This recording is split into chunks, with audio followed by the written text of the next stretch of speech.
Bonjour à toutes et à tous et bienvenue au webinaire initié par la CARSAT Bourgogne-Franche-Comté en partenariat avec le SPSTI BTP, la MDPH 90, Cap Emploi 2590, Comet France, l'assurance maladie et l'OFSAT. Nous sommes ravis de vous retrouver aujourd'hui pour cette série de rendez-vous dédiée à un sujet essentiel, prévenir la désinsertion professionnelle et favoriser le maintien en emploi. L'objectif de ces webinaires est de vous aider à mieux comprendre les situations à risque, à identifier les interlocuteurs et à connaître les dispositifs que vous pouvez mobiliser au sein de vos entreprises. Le webinaire durera 45 minutes maximum. N'hésitez pas à utiliser le chat tout au long de la rencontre pour poser vos questions ou partager vos remarques. Nous reprendrons certaines d'entre elles lors de 2 temps d'échange. De plus, l'ensemble des questions posées seront traitées dans le cadre d'une foire aux questions qui vous sera communiquée fin janvier, par mail. Pour accéder au chat, vous pouvez aller sur l'onglet à droite de l'écran ou si vous utilisez un mobile, en bas sur le petit icône Notes. Le webinaire est enregistré. Le replay, ainsi que tous ceux de toute la série, vous sera également envoyé par mail. Encore une fois, merci d'être présent. Nous allons pouvoir commencer.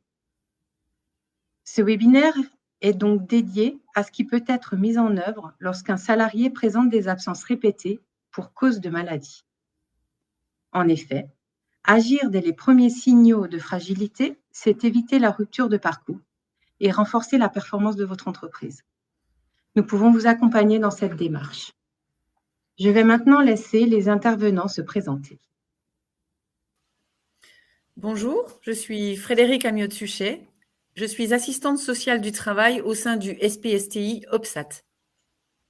Bonjour, Dr Manet, médecin du travail spécialiste du BTP, au service de prévention et de santé au travail du BTP de Bourgogne-Franche-Comté. Bonjour, je suis Johanna Duport, conseil à la direction des risques professionnels de la CARSAT Bourgogne-Franche-Comté. Bonjour, et Marie-Nicole, et je suis assistante sociale à la caisse primaire d'assurance maladie. Donc, le webinaire sera organisé en 2 séquences. Dans un premier temps, au travers d'un exemple de situation, nous présenterons ce que le service de prévention et santé au travail peut faire pour vous. Et dans un second temps, nous aborderons ce que la CARSAT peut faire pour vous. À présent, je vais laisser la parole au docteur Manet Caroline.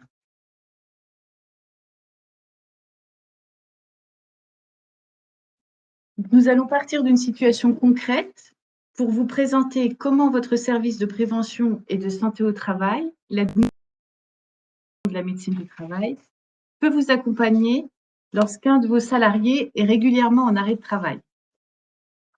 Diapo suivante. Donc, votre salarié, Monsieur Dupont, opérateur usinage de 31 ans, est régulièrement en arrêt maladie, des arrêts courts mais répétés. À la suite de son dernier arrêt maladie, il se présente à son travail avec un certificat médical de son médecin traitant qui contre-indique le port de charge. Que faites-vous? Un sondage arrive, vous avez quelques secondes pour y répondre. Vous décidez de le faire travailler normalement et d'attendre que ça passe. Vous demandez à ses collègues de le remplacer et de porter les charges à sa place. Vous demandez conseil au médecin du travail ou vous faites intervenir un ergonome.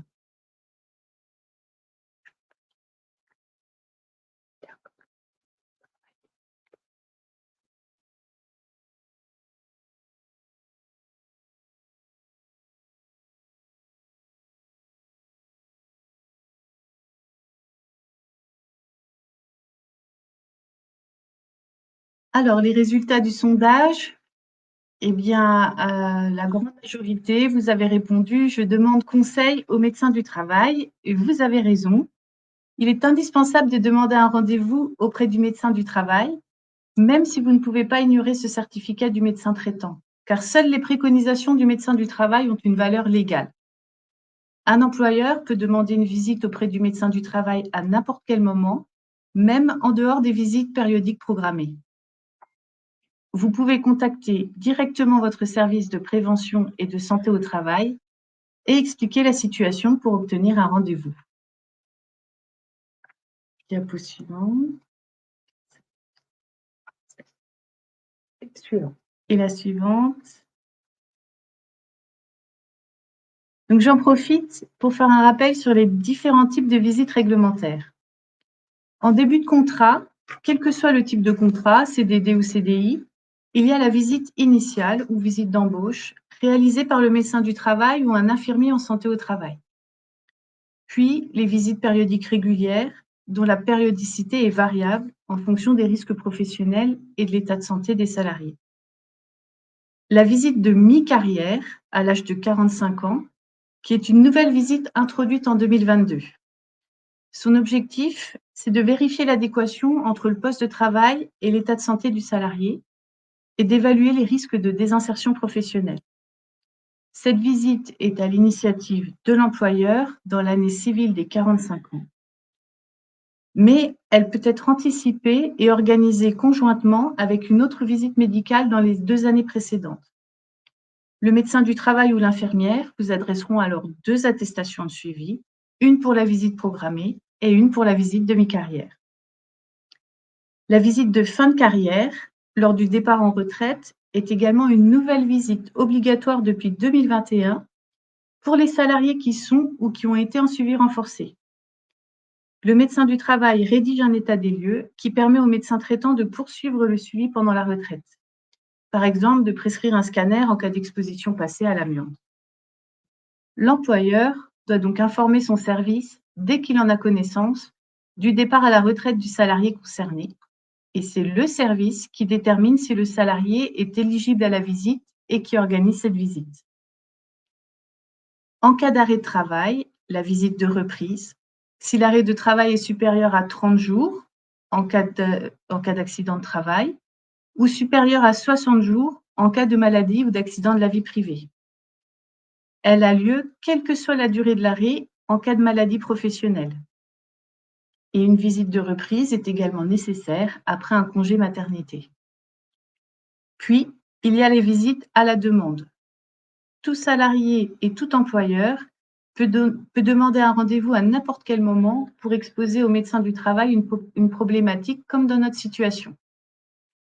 Et une dernière visite moins connue, qui n'est pas obligatoire mais qui est importante, c'est la visite de pré-reprise pendant l'arrêt de travail du salarié, dont l'objectif est de préparer le retour au travail. Cette visite sera développée dans les prochains webinaires. Revenons à notre exemple. Diapo suivante. Le médecin du travail reçoit M. Dupont en visite médicale. Il évalue son état de santé. Il constate que sa pathologie ne lui permet plus de porter de charge de plus de 15 kg, ni d'être exposé aux vibrations ou aux percussions lors de l'utilisation d'un marteau. Or, M. Dupont a parmi ses tâches des opérations de redressage et de martelage. Le médecin du travail souhaite donc effectuer une étude de son poste et pour ce faire, il sollicite l'ergonome de son service. Je passe la parole à ma collègue, Madame Frédérique Amiot-Suchet, qui va vous présenter les différentes missions des services de prévention et de santé au travail.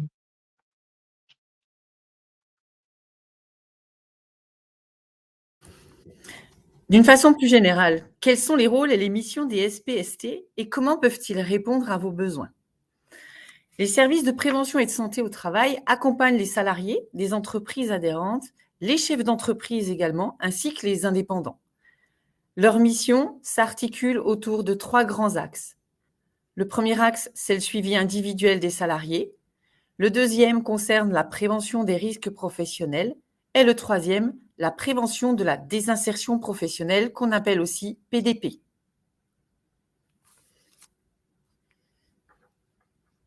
Ces missions sont assurées par des équipes pluridisciplinaires composées d'équipes médicales, avec médecins du travail, infirmières en santé au travail, assistantes d'équipes pluridisciplinaires,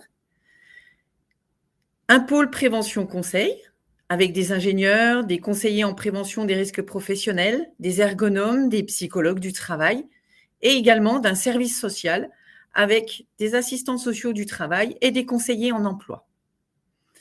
Aujourd'hui, nous sommes avec vous pour évoquer plus particulièrement la prévention de la désinsertion professionnelle, la PDP. Et avant de vous expliquer comment on peut vous aider, nous allons définir ce qu'est la PDP.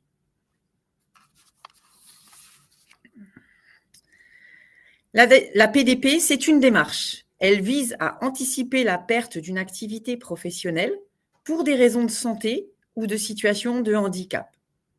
Elle s'articule autour de 2 axes, un axe individuel et un axe collectif. L'axe individuel consiste à accompagner les salariés afin qu'ils puissent être maintenus dans l'entreprise, soit à un autre poste. Et cet accompagnement peut également permettre à un salarié de bénéficier d'une formation ou d'un reclassement dans une autre entreprise. L'axe collectif, quant à lui, consiste à accompagner les entreprises dans des actions de prévention primaire, comme par exemple l'évaluation des risques professionnels ou la mise en œuvre d'actions qui vont permettre d'améliorer les conditions de travail.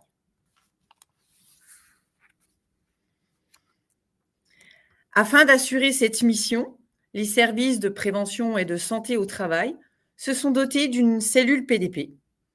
Ces cellules interviennent en complément des équipes pluridisciplinaires. Elles ont pour mission de proposer des actions de sensibilisation et de prévention primaire, d'identifier les situations individuelles, de participer à l'accompagnement du travailleur éligible aux actions de prévention de la désinsertion professionnelle. Cette démarche PDP a pour objectif un repérage le plus en amont possible afin de favoriser le retour à l'emploi ou le maintien en emploi. La cellule PDP s'organise autour des salariés et des employeurs. Elle intervient en collaboration avec les acteurs et les partenaires du maintien en emploi afin de favoriser le maintien en emploi et la mise en œuvre de la PDP au sein des entreprises. Cette cellule PDP peut être sollicitée lorsqu'une expertise pluridisciplinaire est nécessaire pour la mise en œuvre d'actions, de conseils, de sensibilisation. Diapo suivante, merci. Alors, qui peut solliciter la cellule PDP? Je serais tentée de dire tout le monde, à savoir l'équipe pluridisciplinaire du SPST, médecin du travail, infirmière, tous les partenaires du maintien en emploi, Cap Emploi, le service social de l'assurance maladie, le service médical, la MDPH et tous les autres partenaires que je ne peux pas citer ici. L'employeur également peut solliciter cette cellule ainsi que le salarié lui-même. Maintenant, nous allons revenir à la situation que nous avons évoquée précédemment et je redonne la parole au docteur Caroline Manet. Dans notre situation, l'ergonome du service de santé au travail se rend dans l'entreprise et réalise une étude de poste en présence du salarié. Il évalue les contraintes au niveau des membres supérieurs, port de charge, vibration, posture, gestes répétitifs. Il échange avec le chef d'entreprise sur des idées de matériel pouvant réduire les contraintes physiques. Il fait des recherches et il trouve un équipement de grenaillage et redressage sur chariot mobile qui évite le martelage manuel et qui limite le port de charges lourdes. Le médecin du travail reprend alors contact avec le chef d'entreprise pour l'informer de ses préconisations et des aides financières possibles, puis il revoit le salarié en visite médicale. Diapo suivante. Il joint à l'attestation de suivi un document où il note les restrictions médicales et où il préconise l'acquisition de ce matériel, ce qui permet au chef d'entreprise d'obtenir une aide financière à hauteur de 70%. Alors, il est temps de répondre aux premières questions.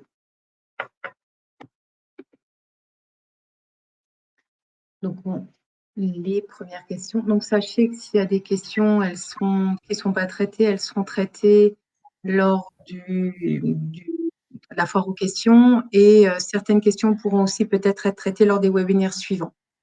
Donc là, on a une question qui est: l'entretien de liaison doit-il forcément être en lien avec un arrêt de travail?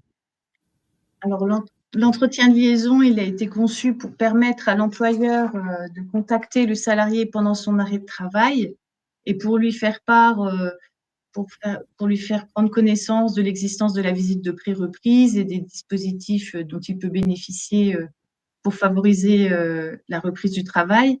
Donc, quand le salarié n'est tout, vous pouvez le voir en entretien pour évoquer avec lui tout type de situation. Donc voilà, l'entretien de liaison, c'est surtout c'est une nouveauté parce que ça permet à l'employeur de contacter son salarié pendant l'arrêt de travail. La question suivante. Nous avons une personne en arrêt pour maladie professionnelle. Il faut donc qu'il passe une visite médicale de reprise, même si son arrêt est de 15 jours. Oui, tout à fait.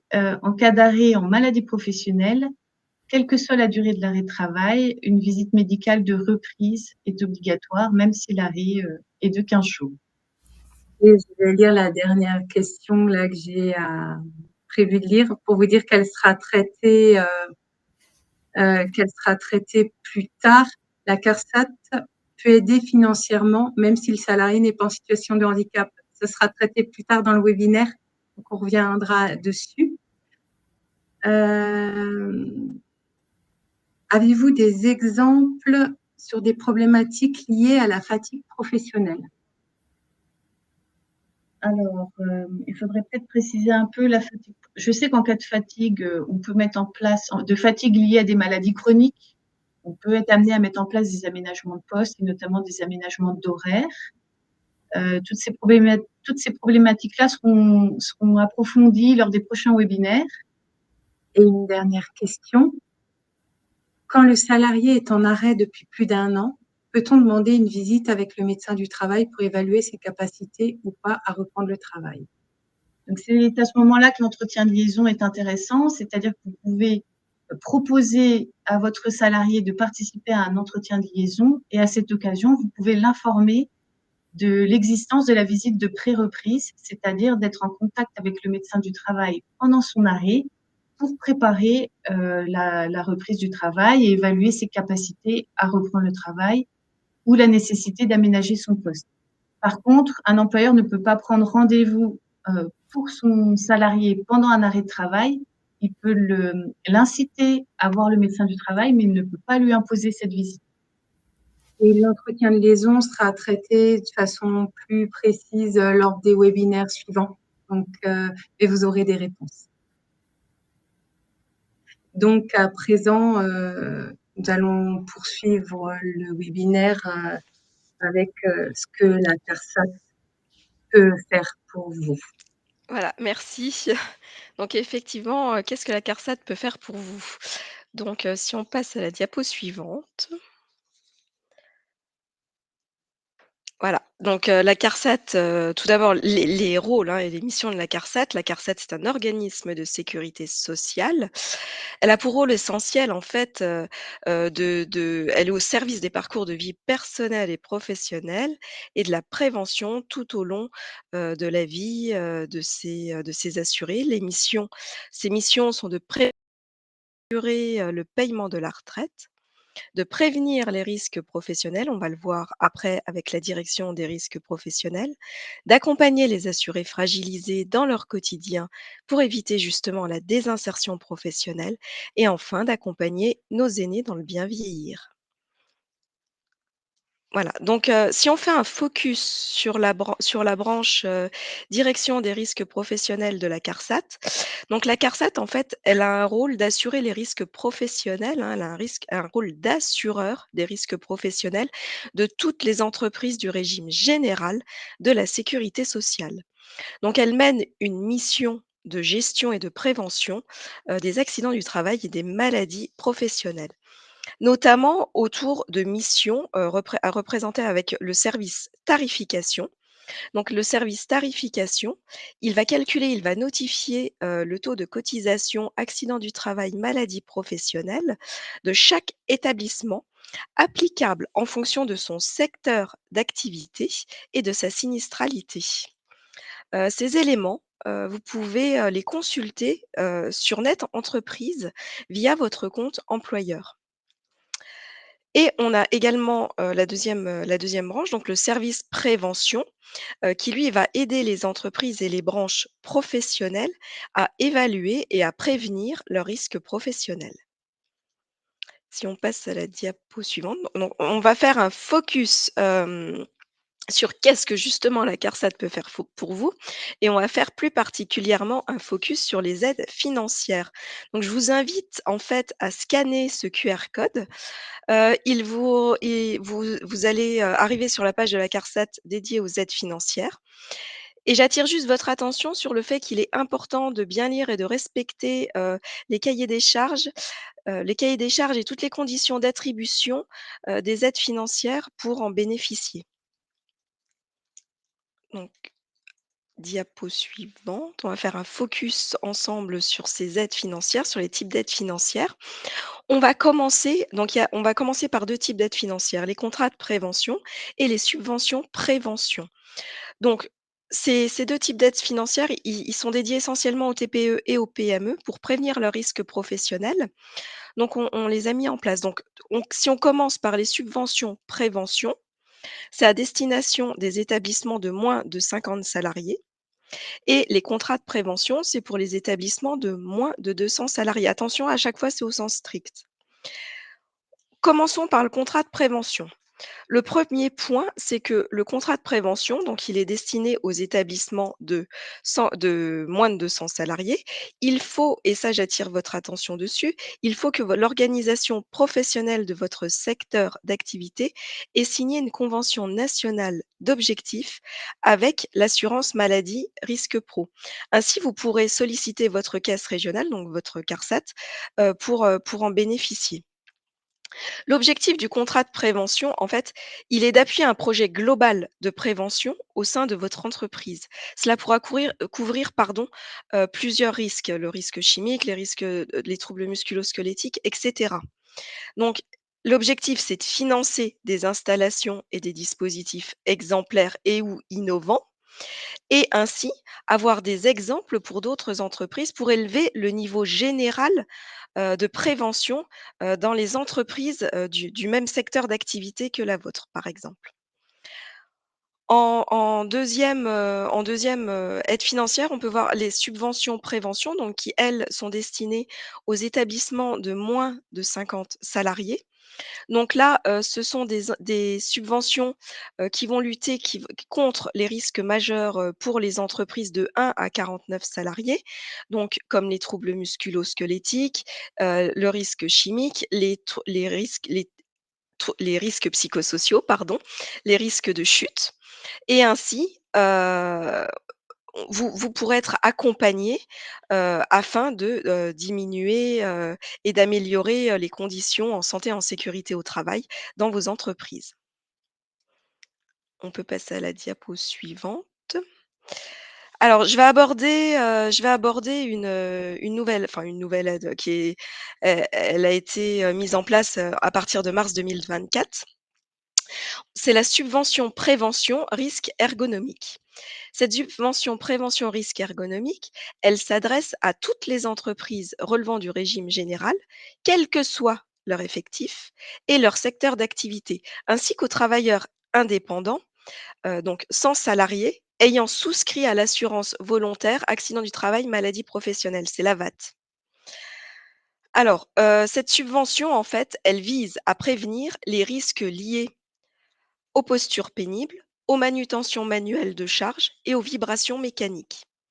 Donc, de nombreuses actions peuvent être prises en charge à hauteur de 70% dans un plafond de 25 000 euros, comme des actions de prévention avec du financement d'équipements, de formation, la réalisation de diagnostics, des actions de sensibilisation, des aménagements de postes dans le cadre de la prévention de la désinsertion professionnelle d'un de vos salariés, par exemple, et des frais de personnel de prévention dédiés à la mise en œuvre d'actions financées par le fonds.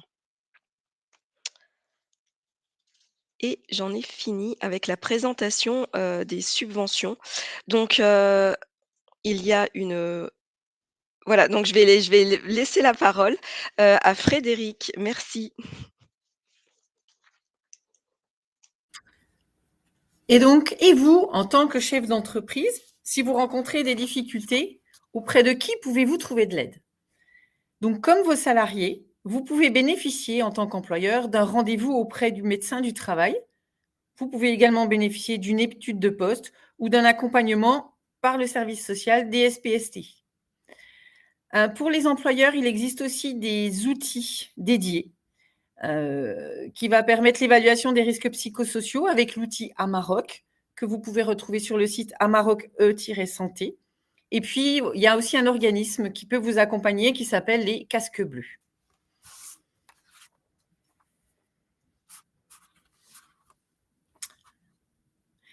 Donc, prévenir la désinsertion professionnelle, c'est bien plus qu'une obligation, c'est aussi une stratégie efficace pour réduire l'absentéisme, maintenir les compétences et renforcer l'engagement. Et maintenant, nous allons répondre à nouveau à vos questions. Et je laisse la parole à Marie. Très bien. Donc là, j'ai une question pour Johanna. Est-ce qu'il est possible de cumuler un contrat de prévention avec une subvention? Alors, non, il n'est pas possible de cumuler un contrat de prévention avec une subvention, qu'on soit sur de la subvention prévention ou de la subvention prévention risque ergonomique. Si vous avez réalisé un contrat de prévention avec la CARSAT, avec la direction des risques professionnels, il vous faudra attendre 2 ans après la date de fin de ce contrat pour pouvoir demander une nouvelle subvention. Très bien. Une autre question. Combien de demandes de subvention prévention de risque ergonomique?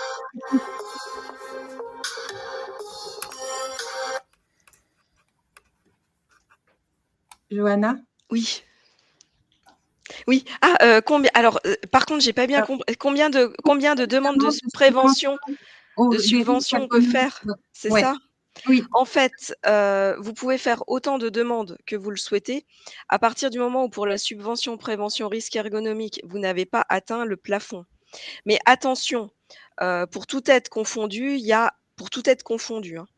il y a un plafond. Alors ça, c'est nouveau, depuis mi-décembre. Vous ne pouvez pas dépasser, 300 000 € sur 3 ans. Et il y a une dernière question. Quel est le montant minimum de subvention pour la subvention Risque ergonomique? Ouais. Oui. Alors, le montant minimum, alors là, c'est pareil, hein, il y a eu des modifications en fait, depuis décembre, vous le verrez sur le site Amélie, hein, c'est bien précisé sur le site de la CARSAT Bourgogne-Franche-Comté en scannant le QR code. Vous verrez qu'en fait, hein, il y a un montant minimum de subvention, de 500 € et en fait, ça correspond à un investissement minimum de 715 € hors taxes.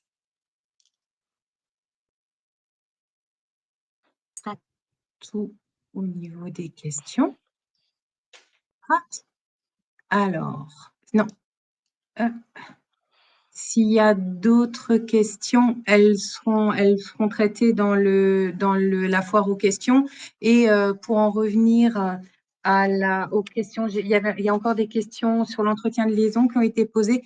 Sachez que je vous propose de participer au webinaire suivant parce que ce sera traité de façon plus pointue à ce moment-là, parce qu'il sera plus question des dispositifs pendant l'arrêt de maladie. Donc, à présent, dernière question dans le chat qui est posée par Jade. Est-ce que nous pouvons avoir des financements pour un projet de réaménagement des postes de travail sur écran, pardon.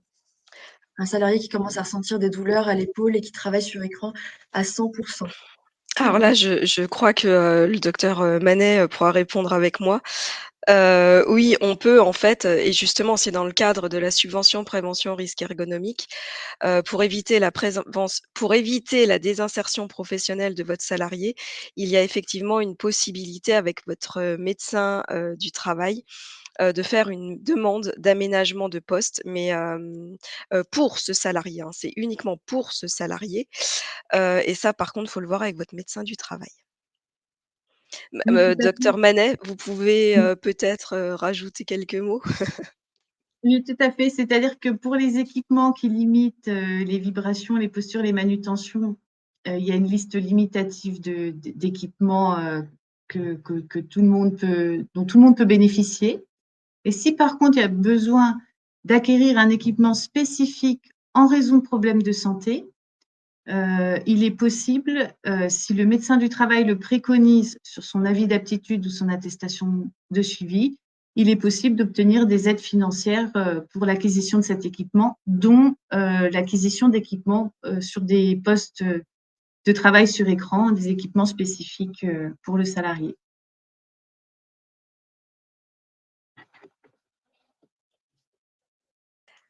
Alors, je vois que nous avons aussi une remarque d'Audrey R. Nous avons fait une demande de subvention pour une table élévatrice motorisée pour la préparation des commandes. Elle nous a été refusée, nous ne comprenons pas.